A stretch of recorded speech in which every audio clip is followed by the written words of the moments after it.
filling in, having a good time doing it. The Dr. Pepper call-in line, 888-SAY-ESPN. That's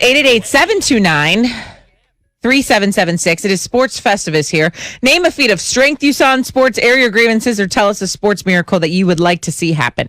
Shay and Jordan Cornette again filling in for Keyshawn, J. Will, and Zubin. We're presented by Progressive Insurance, and all guests appear via the Shell Pennzoil Performance Line. Okay, so playoffs are on the horizon in the NFL, and it's like that time of the year where every game kind of counts for seeding or elimination or clinching or et cetera. And so when you look down the line and you're a fan and you're like, man, my team was playing so good and we've kind of fell off the radar, or you're peaking at the right time, there's all these things going through your mind, right? And so Sean Payton was asked if he thinks the Saints perhaps peaked too early now that they've lost 2 in a row. I think there's a little laziness relative to research and saying, well, they get to the playoffs, they're one and done. Not really. Will it need to be the Super Bowl? Yeah, probably so. I mean, but you know what? That's a good measuring stick, and that gives you an indication of how organizationally the culture's changed. I don't know. It's lazy. It's lazy. It's lazy to say a team has peaked too early? It's lazy as it pertains to the Saints. Okay, that's fair. 10-4 team. Top of the NFC South. Got blindsided by Jalen Hurts that they didn't have much tape on, and an Eagles team that upended them. It happens.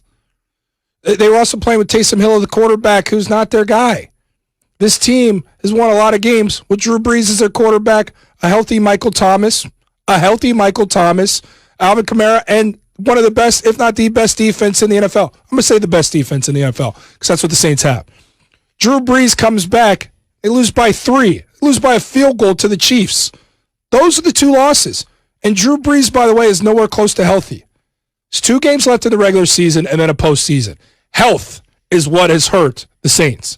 Michael Thomas, Drew Brees, health, and a schedule of 2 unique games there that you tell me they lose them. I can see how. I can see how the Eagles win that game with Jalen Hurts, a guy that they weren't, haven't seen a lot of, to be honest. This great Saints defense hadn't really had to face any true dual threat quarterbacks. Jalen Hurts got the best of them. There's only one Patrick Mahomes in the universe. He got the best of them. Those are 2 games that are anomalies. This is still a team to believe in if they're going to be healthy going into the postseason. But this ain't about peaking and peaking too early for the Saints. No, not even in the discussion. Lazy. Here's the only thing I will say to that argument, because I get where you're saying where as it pertains to the Saints. Drew Brees staying 100% healthy has been an issue. And you could call it age and you could call it wear and tear, whatever it is. But that shoulder. Him in your top 5 quarterbacks. I know I did. I trust Just Drew yesterday. Brees in the playoffs. But he's had kind of shoulder issues and things going on for a minute now. And that has been an issue later down the season. I can't do this. I can't let you do this. Yesterday on the show, we ranked the quarterbacks we trust the most. In the playoffs, Jordan, and I listed Drew Brees. You said Drew Brees. You grit your teeth. It doesn't scare me. You said Drew Brees. Did you say Drew Brees? Yes, at number 4. At number 4. Yes. You're talking as if you don't trust him now. No. I am saying I think that the Saints were playing complete team football earlier in the season. Can they get back to that? Yes. Do I trust Drew Brees to lead his entire team to get back to who they were earlier this season when they were all healthier and clicking on all cylinders, et cetera, et cetera? Yes, I do. So they haven't peaked too early? No, I said I agreed with you, except for the fact that Drew Brees has had issues with durability later in seasons because of his age and the wear and tear that's going on. So you don't trust Drew Brees? Yes, I do. There are a few other teams in the NFL that I think have peaked too early, okay? I mean, the Raiders are far and away at the top of the list. So are the Steelers.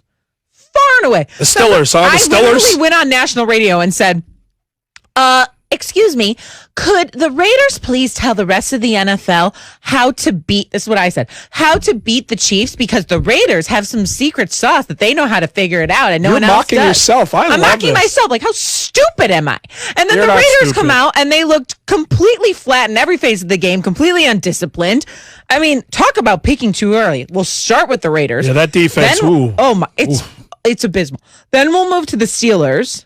And then I'd say maybe the Seahawks are in there too. Oh, you're not going to put your Bears in there? Who started 5-1?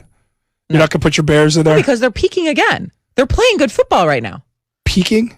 Well, kind of. They're still alive. Like Little Mountains. It's a 5-1 football team. Peaks, really. That peaked. The defense looked dominant early. The offense had a run game. They're figuring out how to. Oh, please. They're figuring out how to They're close. just now having a run figuring game. out how to close games out. Mitch Trubisky started winning early on. Looked like he was their quarterback. Then the rug got pulled out. Then Nick Foles was the starting quarterback. Then the run game disappeared. Then the defense looked more vulnerable. It started to fracture at every turn with the Bears. That was a team that peaked in their first 6 games. Are you saying pulling Mitch Trubisky was the wrong choice? How are they back in the hunt right now? Who's the quarterback? Jordan. I'm saying going back to Mitch is the right choice. Pulling Mitch in the first place was inevitable. You lived in Chicago for a long time. I was around this organization for the first. I know Mitch as a person, and I still too knew that this was inevitable. They were going to have a short leash with him. Anyone with 2 eyes last year was saying, Mitch Trubisky ain't it. He's not it in Chicago. He's not it. So you bring in a Super Bowl MVP, and you think Chicago fans and everyone around that organization was going to let the Super Bowl MVP chill on the bench, just maybe in case he gets hurt? Don't talk about him Super Bowl MVP. That's what he like is. He's Patrick Mahomes. Yeah, he won an MVP, absolutely. But don't act like they were sitting some guy down where you're like, whoa, we got the Super Bowl MVP. He was a Super Bowl MVP. In comparison to Mitch Trubisky, hadn't lost a game. That is okay. But that is, you got to look back and say that was a bad move. No, a bad move to bring in Nick Foles. I disagree. A bad move to go to Nick Foles, because when it came back to Mitch Trubisky and you're using him now properly, this team has got back to winning enough to be in a conversation. Started winning early, started winning down the stretch. The constant in both of those has been Mitch Trubisky. So you can easily go back and say using Nick Foles was the wrong play. I can't believe you're a Trubisky truther now. I think you guys are desperate. I'm talking about a desperate team. I can't believe you have turned this corner. Go get Carson Wentz. Then I'll ride with you. Go get Carson Wentz. Go win some football with Carson Wentz. Then I'll think your team could be a for real team. They are figuring it out now, perhaps at the right time. The Bears went out and they have a Cardinals loss. They're in the they're in the playoffs with Super Bowl. I need to pump the brakes. They're in the playoffs. But I would not blame Pace, Nagy, anyone for benching Trubisky. It was inevitable. And I wish we could pull tape on every single person that says that was the biggest mistake, because I guarantee they went out there and they said, sit Mitch Trubisky. He can't read defenses. It's not right. There's no offense. There's no rhythm. It was the same story that we saw with Foles. It was just now Trubisky had a minute to sit back and watch, and Nagy made some adjustments. And here we are seeing Trubisky, who's, by the way, plays are now being called by Bill Lazor. They weren't when Trubisky was starting before. So his complete mindset is different. Bill Lazor was calling plays when Nick Foles was struggling mightily. True. Accurate. But let's go back, because I think we can both agree on the Steelers, right? The Steelers have to be the team that peaked early, because you can't go from a team that is threatening to go undefeated, that is now a team that we're going to say is going to go fully defeated down the stretch, lose their final 2 games versus the Colts and Browns, and lose in the postseason with whatever team they draw. So you don't think they win one more game at all this year? They're going to go 0-3 and their season's over. Okay. I'm confident in that. That's a team that has peaked entirely too early. And you know who peaked the earliest for them? A guy late in his career who looked like he still had the magic. Ben Roethlisberger peaked early on in this season. Had us thinking, oh, this is kind of like sneakily an MVP season for him. Oh, he still got it. Oh, Ben might play till he's 40-something too. Nah, Ben needs to stop playing after 38. He looks like he doesn't have it anymore. They never had a run game all season, and that looked like it was going to be a problem. Clearly is now. What are you laughing at? I have 2 things to say. Sneakily is a word that I think I taught you, because it's not a word. Okay. Sneakily is a word. What are you talking about? It is? Yes. Google it. I don't need to. I was an English major at Notre Dame. The English No. You made the comment earlier where you go, I have all these followers on Twitter. That's joke. Still worse. It's still worse. Typical Notre Dame fan. Let everyone know he went to Notre Dame. I can't believe they're Googling this like it's not a word. Sneakily is a word. Now go back. Pull it back up so I can read the definition. Also, I have one more thing to say. I forgot. No. Don't try and move the goalposts. Sneakily. Oh, yeah, that's right. In a furtive or sly way. Used in a sentence. She sneakily hid a surprise gift in his room. Sounds kind of seductive. Yeah, I hope you leave me a surprise gift.